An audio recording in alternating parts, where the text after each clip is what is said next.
Right, this is a shaggy dog story.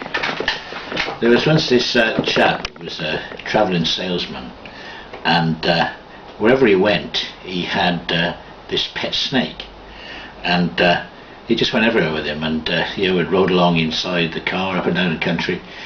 He used to put it on the seat beside him, and he used to crawl around his neck and around his legs. A very loving snake. Well, as time goes by, after a few years, of course, the snake got old and died. So he decided he was going to have it buried. So he buried the snake at a funeral, and then decided, well, he wanted another pet, but he wasn't going to have a snake. He decided he would have a parrot. So this parrot, unlike the snake, he didn't crawl around him, he sat on his shoulder, talked an awful lot, unlike the snake. And it kept him company for years, moving up and down the country, up and down the motorway and the A roads, country roads. And of course eventually the parrot got old and died. So this time he decided he wasn't going to have it buried, he was going to have it cremated.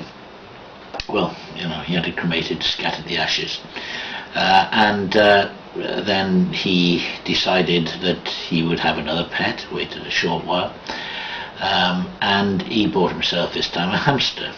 And this hamster, a very tiny little thing, he just gave it the run of his car, you know, running up and down the dashboard, the back seat, and it kept him company over the years, and he grew very fond of this hamster, so fond that you know, he actually preferred it to the snake and the parrot, much as he loved the other two.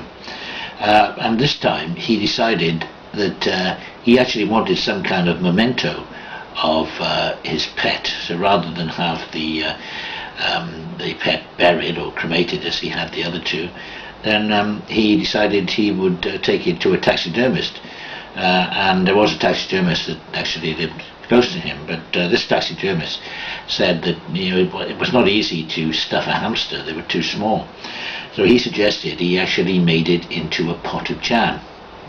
So this chap agreed that hamster should be made in a pot of jam, and he put it in the cupboard. He put it in the cupboard with the rest of the food, clearly labelled that this jam was made from his hamster. And anyway, as time went on, he actually lost his job and became quite poor. He was made redundant, and he quickly ran out of money, and he got into quite an awful state.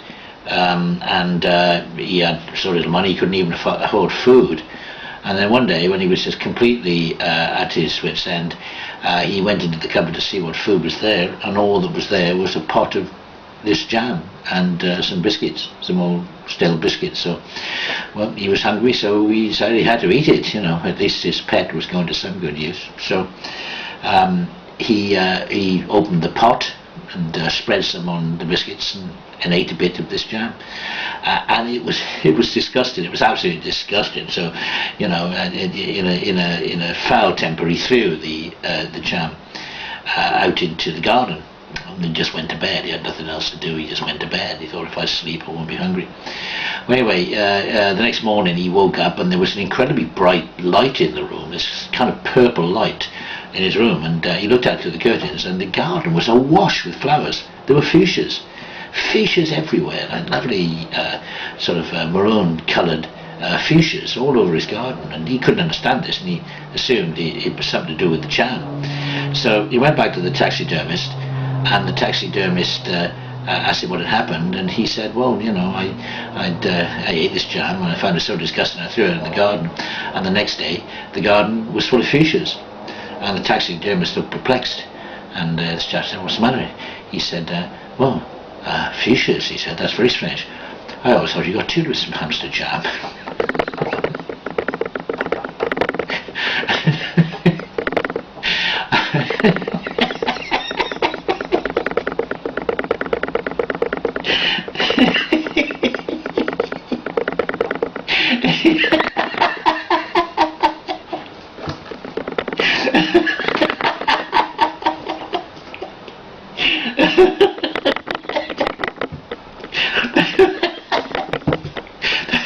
That story always reminds me of my brother John. God bless him.